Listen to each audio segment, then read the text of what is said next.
Всем привет! Сегодня мы решили погрузиться в мир футбола. А этот мир, как мы знаем, у всех индивидуальный, и поэтому мы решили сегодня пригласить на чашку кофе Рустама Ятимова.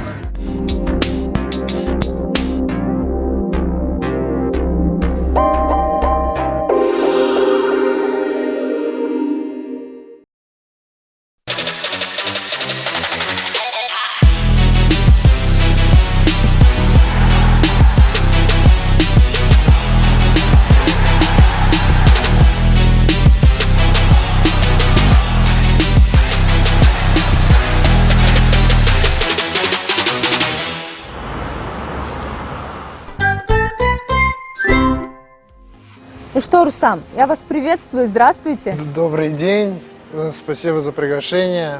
Мне очень приятно побывать у вас и, естественно, на первом спортивном телеканале в Таджикистане. Мы вам тоже рады. Как вы попали в футбол? Ну, я думаю, как и все мальчишки, большинство мальчишек во втором классе, уже в школе как бы. К нам пришел тренер, спросил, кто желает заниматься футболом. Я изъявил желание, и с тех пор начался мой путь. Вы в спортивной семье родились? Нет, у меня родители вообще далеки от футбола, да, там дядя и дедушка были такими. Дядя до сих пор, дедушка был, они ярые болельщики московского «Спартака». Так. А так, родители особо у меня не спортивные люди. И сестра тоже, у меня сестра тоже спокойно к этому относится вообще. Насколько я знаю, вы воспитывались в Нижегородской футбольной школе, да? И как так получилось, что воспитанник Нижегородской школы приехал в Таджикистан? И играет за национальную сборную. В 17 лет меня подписали и заявили в первую команду «Волгу». Тогда она выступала в первой лиге. И там тогда тоже в это время выступал Искандар Джалилов. Так. И я подписал контракт, по-моему, на 2,5 года. Зимой я подписал. И через полгода летом объявляют то, что клуб банкрот в связи с... решили, так скажем, закрыть команду в связи с большими долгами перед футболистами, когда они еще выступали в премьер-лиге. С тех пор накопились большие долги. И я оказался, так скажем, никому не нужен. Там был вариант, поехал в Кировское «Динамо», тоже сейчас нет такого клуба уже. Там побыл, по-моему, неделю потренировался, вроде как все нормально было, но там были очень плохие условия и финансового характера, и в плане жизни. То есть база была вообще очень плохая. И потом позвонил Искандар, это был где-то, наверное, октябрь 2016, по-моему, да. Позвонил, сказал, что есть такой-то вариант, если есть желание, приедешь на просмотр, тебе билет возьмут, а там от тебя все будет зависеть, как себя покажешь, приехал, сыграл 2 игры. Как произошла эта встреча? Где? В Таджикистане? Да. Как я приехал? Да. Спокойно, приехал, спокойно сел в самолет, приземлился, вышел, меня встретили, Тызлин, на базу. Все было спокойно, там на следующий день потренировался, потом 2 игры сыграл, Тогда главный тренер был Мухсин Мухаммадиев, после игр вроде остался доволен, и сказал что заключаем, трудовое соглашение. То есть у вас не было никакого дискомфорта? Знаете, первые 2 дня не знал, что это просто, Вы боялись того, или посещали ли вас мысли какие-то, что вдруг у меня не получится? Да, не знаю, как-то. И что я тогда буду делать? Я в себе не знаю. На тот момент у меня не было варианта, и это был единственный вариант, и я был в себе уверен, на 100%, что все будет нормально. Сомнения не было особо. Так первые 2 дня просто не знал, как здесь вообще.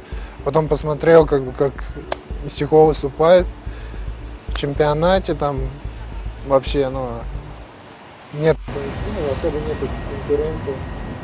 Но, насколько я знаю, в 2017 году вас отпустили. Ну, хочу сказать то, что здесь я не играл, потому что не пришел там документ трансфер ITC. Мне не заявили, и я, как сказать, я не чувствовал себя нужным. Ну, это мое мнение, я не чувствовал себя нужным. И позвонил один человек, пообещал помочь там, со второй лигой в России, сказал, ну, знал, какая у меня есть ситуация, то, что здесь я не играю. И позвонил, сказал, давай приезжай, я тебе помогу, все нормально будет. Как бы тоже человек поиграл там и в премьер-лиге в России, и в первой лиге России. Я приехал, ну, здесь договорился, здесь тоже людям спасибо, пошли навстречу тогда мне. И ну, понимали то, что я хочу расти и развиваться, отпустили. И поехал туда. Прошла неделя, прошло 2, прошло 3, и тишина, трансфер окно закрылось. И потом в итоге пришлось там, грубо говоря, можно сказать, год, ну, чуть меньше там, тренироваться там, ну, с любителями, но как-то самому поддерживать форму. Что делать было больше нечего. Ну и вот так вот. В 2019 году вы стали лучшим игроком в победном матче с Сирией, да? На международном турнире Hero Intercontinental Cup. То есть это был ваш дебютный год, насколько я знаю? Ну да, да? И сразу вы выстрелили? Я считаю, то, что это в первую очередь заслуга всей команды. Как бы, ну, мы все обороняемся, все атакуем, 11 человек, все за друг друга бьемся. Как бы, я считаю, то, что личные награды, как бы, ну, для меня они ничего не значат так особо. Лучше выиграть что-то стоящее с командой, чем получить там какую-то статуэтку. А так, в плане дебюта там за сборную и так далее, да, как бы, ну, так неплохо вроде стартанули, и мы там, и я в целом. Ну, я считаю то, что удачный старт — это в первую очередь работа на тренировках, работа там индивидуально, потому что, как мне сказал один товарищ, любая работа не проходит никогда даром. Если ты действительно работаешь на совесть, то когда-то эта работа выстрелит в нужный момент. Как говорится, у каждого человека есть своя копилочка. И когда она складывается, когда она, ну, она потихоньку наполняется. И в определенный момент, когда тебе очень тяжело, или там, можно сказать, невозможно уже все, ничего исправить, ты берешь оттуда, там, так скажем, силы, и в какой-то момент это может очень сильно помочь. Кого вы считаете здесь, в Таджикистане, то есть вот в том клубе, в котором вы работаете, кем вы считаете для себя действительно реальным наставником, который внес в вас, ну, большой вклад? Ну, в первую очередь, когда я первый раз приехал, Мухсин Мухаммадиев, как тренер, главным тренером был. У него был тогда тренер Тарей был в бригаде Кулаковс Александр Викторович. Тоже мы с ним недолгое время поработали, но очень хорошо поработали. Он так и человеческого, и футбольного дал. И получается, потом на следующий год пришел Хаким Каюмович Фузалов. Тогда тренер Тарей тоже. У него был Кит Александр Владимирович, тоже и человеческого, как бы, и футбольного, тоже прилично дал. И на протяжении всего этого периода в бригадах был Тухтаев Алишер Якубджанович, тоже большое ему за все. Как бы всем, я могу только всем сказать спасибо, каждый там мучился со мной и внес частичку себя в меня. Что для вас тренер? Кто он для вас? Ну, тренер, Помимо, конечно, понятно, тренировочный процесс это основное, как бы качественный тренировочный процесс. Помимо этого, тренер должен быть сильным психологом, я считаю. Должен многому учить своих как бы подопечных, особенно молодых, человеческому, как бы, предположим, как себя вести при неудачах. Не на футбольном поле, а за пределами футбольного поля. Как себя вести при успехе, чтобы там, так скажем, тоже не потеряться, там, не поймать никаких звезд, там, не свои, так скажем. Один из известных спортивных порталов опубликовал вашу стоимость, и исходя из этой суммы, вы находитесь на 8-м месте в рейтинге самых дорогих игроков из Таджикистана. Правда ли это? Ну, если они опубликовали И с чем это как бы связано? в доступном источнике, ну да, доступе источники, то, наверное, это правда. А с чем это связано? Наверное, с тем, что, в принципе, в том году практически все игры, которые были за сборную, все сыграл. Как бы, там 12 было, 11 по 90 минут отыграл, там одну. Тайм отыграл. Потом в этом году в Лиге чемпионов сыграли 2 игры, там 1-0 выиграли, 0-1 попали. Ну, я считаю, для начала это неплохо. Там другой уровень, другие скорости, другой порядок мышления. И в Кубке АФК тоже стартанули в первом раунде, выиграли, в первом туре. Выиграли 2-0 Худжан, как бы, не знаю, может они считают как бы по международным играм, может по играм чемпионата, в чемпионате тоже там, 12 игр сыграли, 8 игр, по-моему, на 0 сыграли. Может поэтому, честно сказать, не знаю. Какой Рустам Ятимов вне футбола? Рустам Ятимов вне футбола в последнее время, так скажем, одинокий, наверное, так сказать, можно, в себе, больше в себе, чаще пытаюсь больше времени проводить с самим собой, как бы особо не хочется ни с кем общаться. Так. Может, раз в неделю, там, ну, понятное дело, каждый день тренировки с ребятами общаешься, ну, раз в неделю там выйду куда-нибудь, так скажем, посидеть, посмеяться, похихикать. Так. Какие человеческие ценности вы цените в людях? В людях ценю честность, как бы. Не, наверное, первое, номер один это преданность, второе это честность, ну и там третье доброта и так далее. Ну как бы 2 основных качества это преданность и честность. Какие перспективы вы видите в вашей карьере здесь? В Таджикистане, в идеале, ну, задачи одни, нужно побеждать везде. И всюду. Везде и всюду.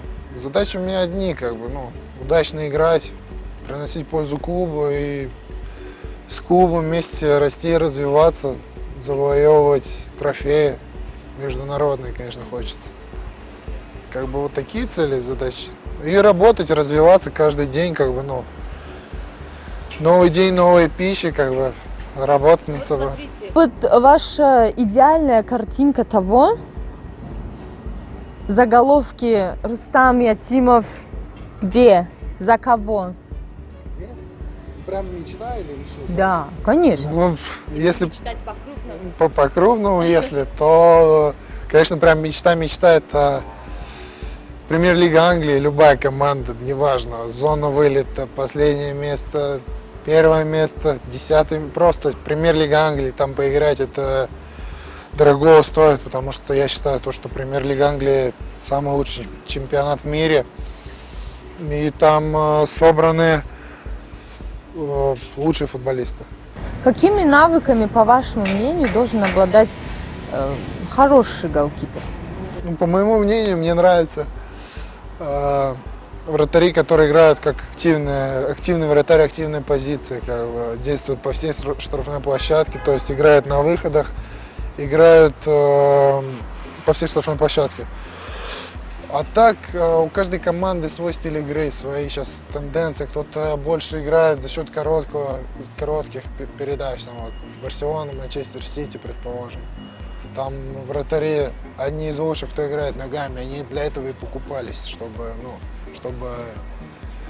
команда спокойно выходила из обороны в атаку за счет короткого паса, даже под прессингом. А так, я считаю, что в нынешнем футболе очень важное качество играть, вообще выходить на перехватах, играть на подачах, так скажем, читать игру и играть как активный вратарь, потому что в основном все атаки, они все происходят через фланги, что после чего идут подачи и голы в основном. Если так взять, мы играли с Японией, японцы забили, это топ-уровень, я считаю, Япония это другая, не другая лига, но топ-уровень. Они забили 3 гола с фланга, там, подачи, прострелы. И где-то, может быть, чуть позицию правильно выбрать, чуть там. Можно было бы где-то подсказать защитникам или полузащитникам, кто находился рядом. И могли избежать этих голов и выступить лучше. Что не хватает для развития именно голкиперов в Таджикистане? Те, кто в школе еще занимается, то нужны специалисты, именно тренера вратарей. И нужны все равно нужно понимание между главным тренером и тренером вратарей. Тренер вратарей может требовать одно, а тренер вратарей может тренировать вообще совсем другое. У них не будет взаимопонимания. А так, я считаю, что должны отправлять тренеров за границу, хотя бы ту же Россию, предположим. Я считаю, что Россия одна из лучших вратарских школ, вообще, если так взять.